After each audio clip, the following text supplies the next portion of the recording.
Hey everybody, welcome back to When Harry Met Board Games, where we feed our people with relatable content and our victory condition is your satisfaction. I'm Harry, and today we have another episode of Special Delivery Huge Board Game Haul. Today I have a huge haul for you all, lots of boxes to unpack and to unravel and see what is inside. So let's get started with this. Let's start with this box right here and see what's inside. Alrighties, here we go. Alright, so for this one here, we've got Fast Sloths, Pick Me Up and Deliver Me. This is a pick up and deliver game from Freedom Freeze and published by Stronghold Games. Take a look here at the back. This is the fast race game for 2 to 5 sloths.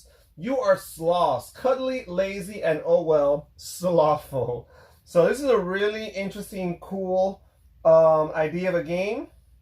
Really interested in getting this down to the table. It says, and then you have an idea. You'll let yourselves be carried around by other animals. So because you're a sloth and you're lazy, you're not actually initiating the travel. You're simply piggybacking on the different animals, I guess, in the jungle and capitalizing on their different strengths, advantages, and speeds, right?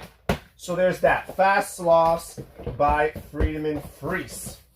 And then let's see what we have here. I bought this on Amazon from a third party. That's why the box is a little different.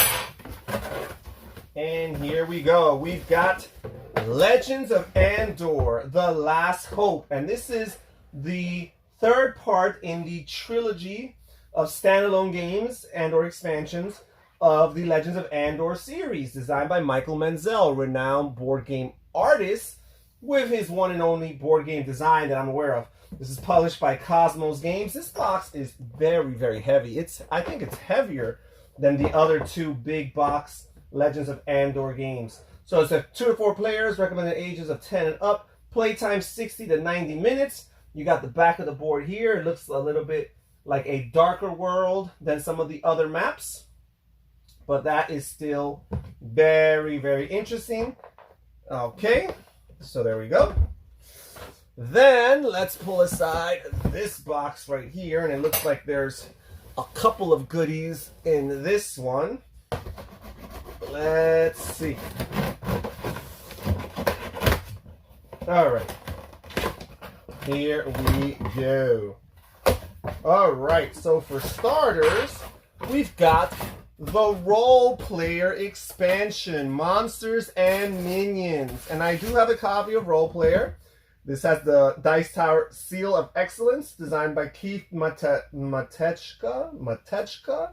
and published by Thunderworks Games. I do have the Role Player base game. I have to admit I have not played it yet, but I've heard and I've read and I've seen that this expansion is apparently a must-have. So I figured, hey, let me get it right now. So there we go. And we have Raiders of the North Sea, the Fields of Fame expansion. This is another game designed by Renegade or published by Renegade Games. This is another expansion to a game that I have not played yet. I have been having lots of fun playing Shipwrights of the North Sea, which is the first game in the North Sea trilogy. And the fact that Raiders of the North Sea is very highly ranked in the top 100 on BGG, the fact that I really like Shipwrights of the North Sea, I do own a copy of Raiders of the North Sea. I said, hey, why not? Let me go for it. Get these expansions at a decent price. So we got Fields of Fame. Oh, and then there's this right here, Azul, Stained Glass of Sintra, a game by Michael Kiesling and published by Next Move Games. This is the second game in the Azul line of games. There's 3 games right now. I guess it's a trilogy of sorts. And it's interesting because I've heard good things primarily from reviewers, people in the industry, but on some threads and on some board game group pages online, I've actually read that this is the weakest in the line in the 3 games. So maybe you want to comment down below if you've played all 3 as to where this ranks for you. But my wife and I, Lily, we've had a really good time playing the first game, Azul, the original. It's been a blast playing it for us. It's beautiful, even though it's a very abstract-like game, which I tend not to gravitate towards. I've really enjoyed playing this game, so I figured, hey, why not cough up the money and get the sequel, Azul, Stained Glass of Sintra. So let's move on to this next box here, the penultimate box. We just have 2 boxes left, so we are approaching the end of this video here. So, hope you guys are enjoying this video and are as excited or nearly as excited as I am. Alright, so let's see what's here. Alright, so we have Rise to Nobility. The Future of the Five Realms. This is a game designed by Ivana and Vojkan Kristevsky. I'm sure I'm butchering the name. Tony Toshevsky, Maja Matovska. Okay, I'm totally butchering these names. It's published by Final Frontier Games. I wonder if these first two are a married couple, since they don't have last names attached to both of them. That might be the case. So this is a game, I haven't really heard so much about this game, but I actually saw it on my recommended or suggested feed on Amazon, and I saw it for a very low price. And I started looking into it on BGG and on Amazon itself and the reviews. And I was like, this sounds like a solid game. There's some worker dice placement in this game.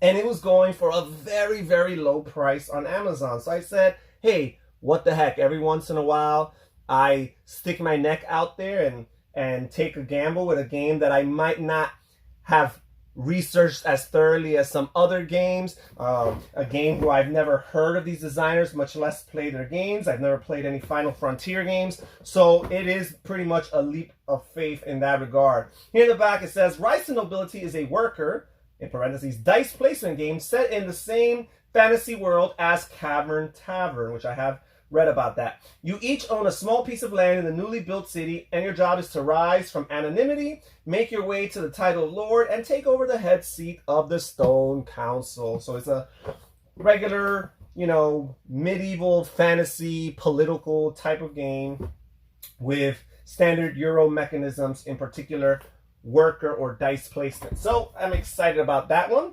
Let's see what else is here in this box. We've got Raiders of the North Sea, the Hall of Heroes expansion. So like I said, I'm very much looking forward to Raiders of the North Sea, and having both of their expansions immediately available is awesome. I could tell the Hall of Heroes is significantly heavier than the Fields of Fame expansion. They both went around the same price. So I'm wondering if this one probably has more content, or at least heavier materials inside. Oh, and then this one, I am really excited about this one, folks. Cosmic Encounter Duel, a cunning game of galactic chaos for 2 players, designed by Frank Brooks and with the help of the original Cosmic Encounter designers, who are Bill Eberly, Greg Alotka, and Peter Alotka. Well, actually, Greg Alotka is not one of the original designers. I believe Peter Alotka is. So, who's the third guy? Don't know his name off the top of my head, but I guess he's no longer designing, or maybe not even with us anymore. I don't know. The Cosmic Encounter, the original, is a very old game from the 70s, mid to late 70s. But right here, we have a 2-player version, which I'm really excited about. Cosmic Encounter is one of my absolute favorite games. If you've been watching this channel for some time, you might know that already. So the idea of being able to play this with 2 players, perhaps my wife, my cousin Ronnie, some of the people that I get 2-player gaming in with, my friend Andrew. Quite often the thing about Cosmic Encounter is that it requires at least 3 players to play, 4 for it to be an okay experience, and at least 5 for it to be a great experience. So it's not like I can always get the game to the table under those circumstances. But here, I can play that 2-player, and I'm sure that you will lose lots of the stuff, the negotiating, the alliances, obviously. But I'm interested to see how they replace those features in this game. 2 players, 30 minutes, so it's a filler of a game. I like that idea. Recommended age is 14 and over. All right, so Rediscover the wacky cosmic encounter universe. Play as new aliens allied with familiar faces. Fight for control of peculiar planets. All right, so there is that. And then we'll get to the last box for today's video. This box right here. Alrighty. This is the last one. And let's see what's inside. First of all, we have this right here, Pathfinder, the card game, the adventure card game. And this is the Curse of the Crimson Throne standalone expansion. And this is yet another game. I guess that's the theme for this unboxing or for this special delivery. Another game that I've not yet played. It's base game, but I decided, hey, what the heck? Let me get an expansion for it. The King is Dead. Long live the Queen. This is a 1 to 6 player game, ages 13 and over, and the time length is about 90 minutes. Okay, so there's that. And there's only one game left in this box. The last game we'll be exploring for today, and it is Core Worlds, designed by Andrew Parks and published by Stronghold Games. A game recommended age for 10 and over, 2 to 5 players. So this, my friends, is a science fiction deck building game. And I've realized in recent months that I need to acquire more science fiction games. I do not have nearly as many science fiction games as I have games that are fantasy themed or even medieval Renaissance Europe themed games. Even ancient games of the Orient, I have probably more games in that theme than I have games of the science fiction genre. So there's that. And of course, it's a deck building game, which deck building is one of my favorite mechanisms within board gaming.